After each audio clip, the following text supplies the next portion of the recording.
Et donc là, je suis en train de faire l'ancrage d'après les croquis. J'ai envoyé des croquis à Tournesol. En fait, c'est 4 planches. Voilà, c'est 4 histoires. Et là, on voit déjà que les premières pages, les ancrages sont faits. Des personnages, les décors. C'est une BD où les décors sont très très simples. Donc, je le fais très très épuré volontairement. Et ce que je fais en général, c'est que j'essaye d'ancrer, de rester sur un personnage. C'est-à-dire que au lieu d'ancrer case par case, j'ancre. Ah, je dois répondre ici. J'ancre personnage par personnage. Ça m'aide à avoir un petit peu plus de continuité, on va dire. D'ailleurs, je m'en prends un, je prends une image d'un ancrage précédent, puis je le garde à côté pour éviter que le personnage s'écarte un peu trop d'un point de vue physionomie. C'est le piège de la bande dessinée d'ailleurs, enfin le piège, c'est la difficulté de la bande dessinée, comme dans l'animation, c'est d'avoir un personnage qui ne mute pas trop. Alors faire un personnage identique, c'est difficile, quoique Uderzo, avec son Astérix, c'était incroyable, c'est un de ceux qui arrivaient à créer un personnage qui bouge pas. Gaston Lagaffe aussi d'ailleurs, Tintin aussi. Mais beaucoup de BD aujourd'hui, très très bien dessinés, sans quand même un personnage qui est un peu différent. C'est pareil dans l'animation, bon plus maintenant parce qu'on est en CGI, mais à l'époque, enfin pour les dessins en 2D, donc dessinés à la main, on voit parfois très clairement l'équipe qui travaille sur telle ou telle scène. Parce que donc dans l'animation, il y a un personnage qui va créer un personnage, un animateur qui va créer le personnage, il va le concevoir, et une fois qu'il est approuvé, il va le faire ce que s'appelle les model sheets, qui est en fait un feuillet de référence avec le personnage dans différents angles, euh, et même avec des indications, voilà, comme ça. Et après, lui, donc, ça va être le responsable d'animation sur un personnage. Et puis il va avoir une équipe d'animateurs qui vont travailler sur ce personnage. Cette équipe va être d'un nombre qui va fluctuer en fonction du temps d'apparition de ce personnage. Donc les personnages principaux, les héros, les héroïnes, c'est ceux qui ont une équipe plus grande, parce qu'il y a forcément plus de minutes d'animation à accomplir. Et, euh, et dans certains dessins animés, je pense à La Petite Sirène, mais même La Belle et la Bête, Ariel, elle a une tronche, mais complètement différente d'une scène à une autre. La Ariel de scène d'ouverture où elle explore l'épave avec le requin, elle a une tête complètement différente de la Ariel qui vient de se faire transformer en humaine et qui est sur la plage et qui va rencontrer Max. Les physionomies de ces deux Ariel n'ont absolument rien à voir. Donc on sent que c'est vraiment pas les mêmes individus qui ont travaillé dessus. C'est assez rigolo. Mais bon, ça fait partie du charme. Maintenant, tout ça, ça n'existe pas. Alors ça va être le travail du chef animateur d'éviter qu'il y ait justement trop de différences. Mais voilà, c'est impossible, on n'est pas des machines. Il y a toujours, on voit toujours une petite différence. Alors maintenant, donc, ça n'existe plus. Parce que le personnage, une fois qu'il a été conçu, modélisé, ben, ensuite, c'est le même personnage. Et c'est vraiment plus qu'une question d'animation. D'ailleurs, dans les studios d'aujourd'hui, ceux qui animent ne font plus une animation par personnage, mais par scène. Donc s'il y a une scène avec deux personnages qui discutent, ça va être le même animateur ou la même animatrice qui va animer les deux personnages. Ce qui est logique, parce qu'il n'y a plus du tout une question de dessin, de fidélité au trait à suivre, mais je sais pas, au fond, je sais pas si c'est une bonne chose, parce que un animateur, une animatrice, c'est quelque part un acteur. Il doit complètement rentrer dans le personnage, la manière dont il va s'exprimer. Alors bien sûr, les dialogues sont déjà enregistrés, donc l'animateur lui fait que suivre des,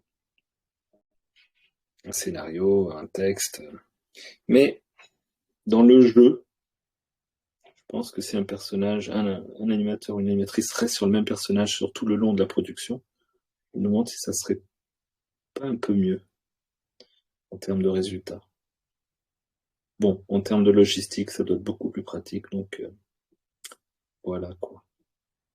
Donc j'essaie de pas trop bouger, et je reste sur quelque chose d'assez que ça tienne la route quoi. Donc là j'ai dessiné mon renard, donc je dessine maintenant l'ours. J'ai fait quelques lapins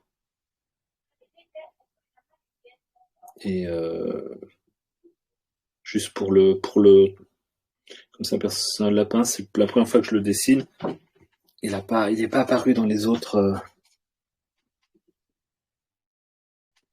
précédents BD parce que ça c'est donc une bande dessinée qui s'appelle Tous animaux et qui est une histoire qui apparaît un numéro sur deux de Tournesol, grosso modo. Donc là, je suis en train de travailler sur le numéro de Noël. Et, et ça fait un an. Donc j'en ai fait trois histoires. Et ce lapin, eh bien, c'est la première fois que je le dessine. Donc je l'ai dessiné dans la planche précédente pour le trouver, puis je l'ai mis un peu à l'écart. Et je suis revenu sur les autres personnages.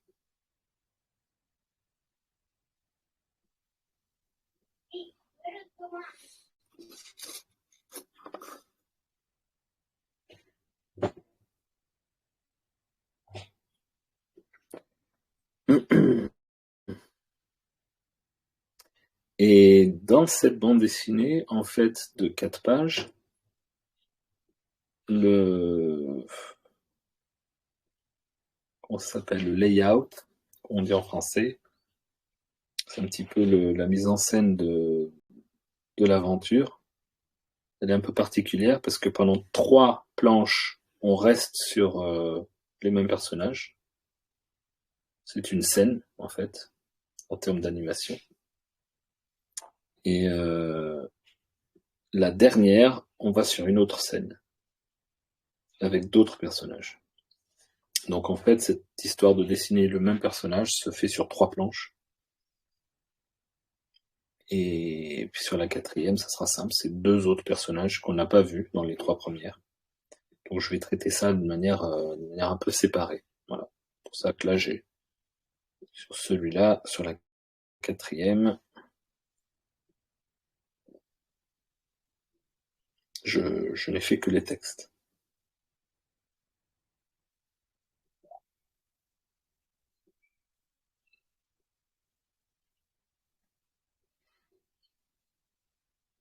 Ok, je pense qu'on est bon.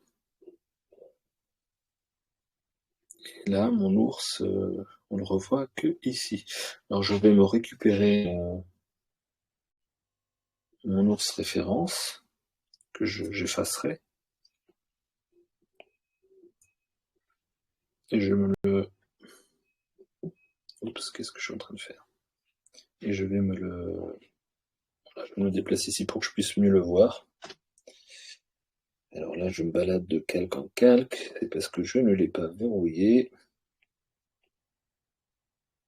Voilà.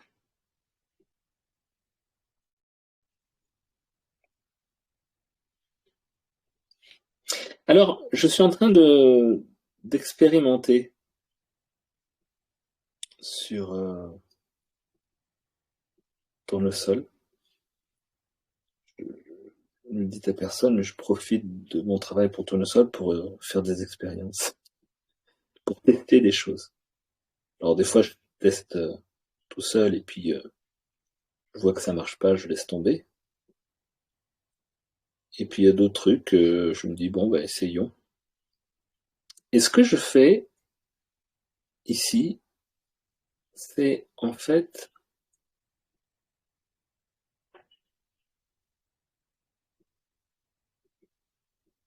euh, une autre approche d'ancrage, non pas d'ancrage, d'ancrage, qui est en fait d'utiliser un stylo euh,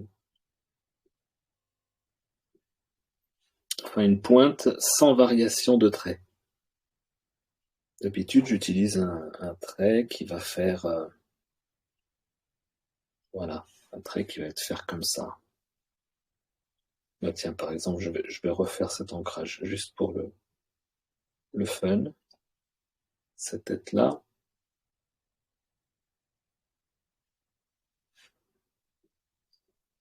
voilà.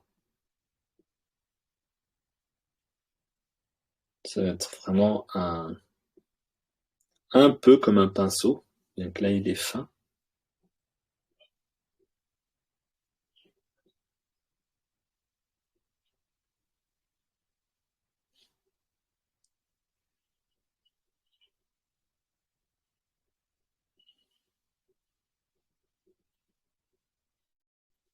Voilà. Je vais un peu vite.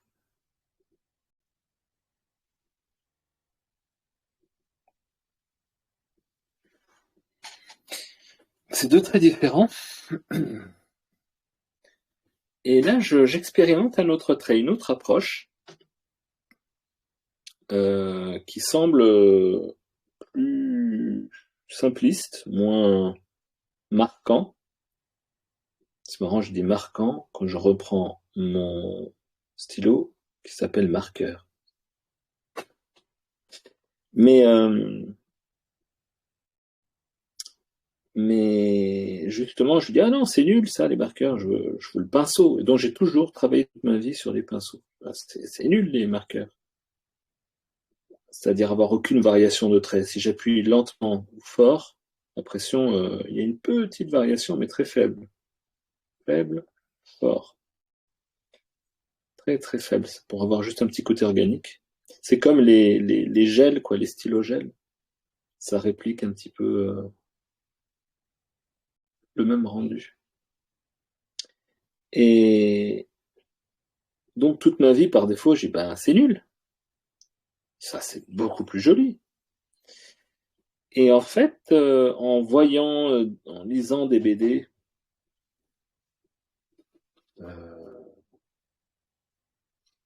par exemple, il y a une BD qui s'appelle Beauté, et j'ai été impressionné du trait, de l'absence totale de variation. Je dis, mais c'est quand même pas mal. Alors, c'est très bien. Alors, voilà, beauté, bien sûr, si je marque pas BD, il va me donner des trucs de beauté. Voilà. Alors, qu'est-ce que je peux mettre comme image que je vais pouvoir partager? Hum, oui,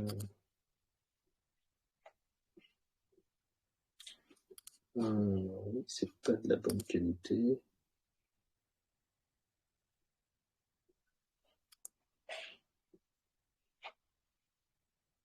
Alors,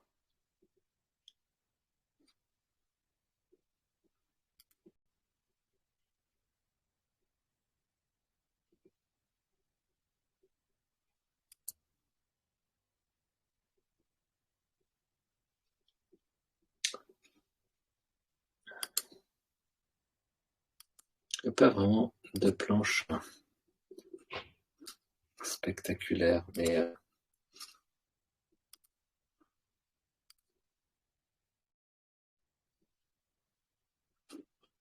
ah, zut, c'est pas partageable. Et si je l'ouvre ça comme ça, si je mets ça ici, ouais. Alors, je vais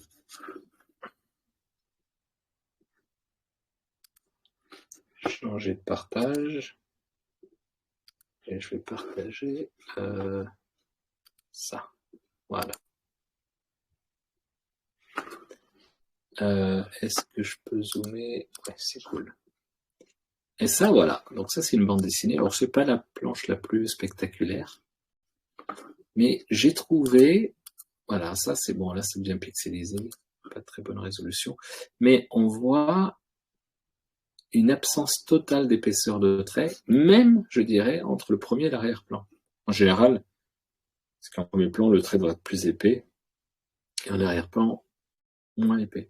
Et en fait, ce qui est intéressant dans ce style, c'est la simplicité, en fait. C'est-à-dire qu'on va pas se laisser bercer par l'artifice d'un pinceau avec ces variations de traits qui sont d'une très grande beauté, en tout cas que moi j'aime. Non, là on est vraiment dans du trait très très simple. Et en fait, on se concentre sur l'histoire. Et c'est un peu mon objectif dans cette bande dessinée. Parce qu'il y a pas mal de dialogues, il y a pas mal de personnages, il n'y a pas beaucoup d'action. Donc, j'ai envie de focaliser un peu l'attention sur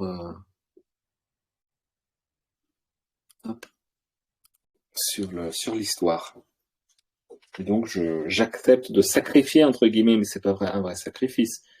Je prends la décision de, oui, si je dessine sur le mauvais calque, forcément, ça va pas le faire. Moi, je vais aplatir tout ça. Hop. Et ça, je vire. Donc, je décide un petit peu de mettre le dessin légèrement en retrait. Voilà, je pense que c'est la manière la plus élégante de présenter la situation. Pour que l'œil ne se laisse pas trop prendre par,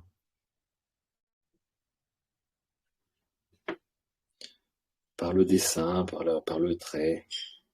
Sachant que si un trait est chargé du caractère, c'est un petit peu comme parler à voix haute ou parler à voix basse, quoi. Si on a une personne qui parle avec une voix tonitruante, forcément, elle va attirer l'attention, mais elle peut fatiguer aussi quelque part, ou du moins, elle va pas laisser l'espace aux autres personnes qui voudraient dire quelque chose. Donc, c'est un petit peu l'idée. Je voudrais mettre le trait un petit peu en retrait et donner un peu plus d'espace à l'histoire. Si c'était une BD muette, avec des gags purement visuels, j'aurais sûrement une autre approche graphique du dessin. Mais on le voit quand même, c'est chargé, il y a pas mal de texte. Ouais. Bon, après, je suis un petit peu soulagé ici avec du gag visuel. Mais donc voilà. Donc c'est un peu une expérimentation. Surtout que c'est cette série, donc j'ai déjà dessiné 2 épisodes, celui-là c'est le troisième. Euh, je l'ai fait avec l'autre type d'ancrage. C'est pour ça que je dis que c'est une sorte d'expérimentation. Et en fait, quand je dis une expérimentation, c'est une manière de présenter la chose, mais dans l'histoire de la bande dessinée, on voit bien, surtout pour les séries qui ont de nombreux albums, on sent bien que des fois, l'auteur, ou le dessinateur, ou la dessinatrice va prendre d'autres directions. Et, et des fois, c'est des directions définitives, on en reste là, et puis des fois, en fait, on revient un peu en arrière. Donc c'est commun, en fait, de voir et d'essayer d'autres choses. Bon, puis avec le numérique, c'est aussi tellement miséricordieux comme contexte de travail, parce qu'on peut revenir, on peut modifier, on peut se dire, en fait, non. Et alors que, sans que ça demande un grand, grand travail. Ok, j'enlève l'ours, je pense que c'est fini. Alors, c'est très approximatif parce que ces BD n'ont pas vraiment de cadre. C'est une autre caractéristique, ça par contre que j'ai depuis le début. Les cases n'ont pas de cadre. Ça va être juste les couleurs vont un peu s'arrêter comme ça. Je vais peut-être colorier un peu comme ça le fond. Ça va faire des trucs comme ça. Et, et puis entre ça, il y aura du blanc. Donc c'est un peu l'idée. Alors, c'est compliqué quand on veut faire des personnages qui sortent du champ comme ça. Quand on a un cadre, c'est net, c'est simple. Et quand on n'en a pas, il faut savoir comment on s'arrête. Donc ça, c'est un peu flou. Il va falloir que je vois quand je vais faire la mise en couleur.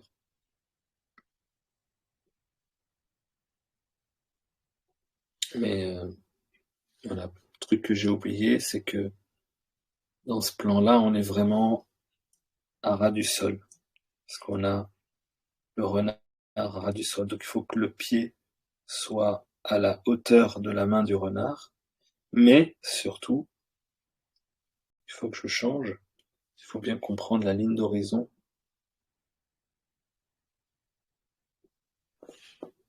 Donc on sente bien le pied. C'est pas une vue d'en haut, quoi. C'est une vue sur le côté. Donc il faut que le pied soit au niveau de la neige. Ça se passe sur la neige. Donc ça sera plutôt quelque chose comme ça.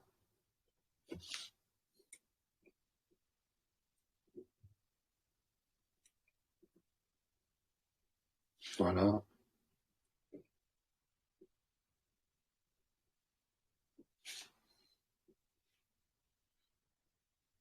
Donc après je verrai bien le reste. Ok, sauvegardons.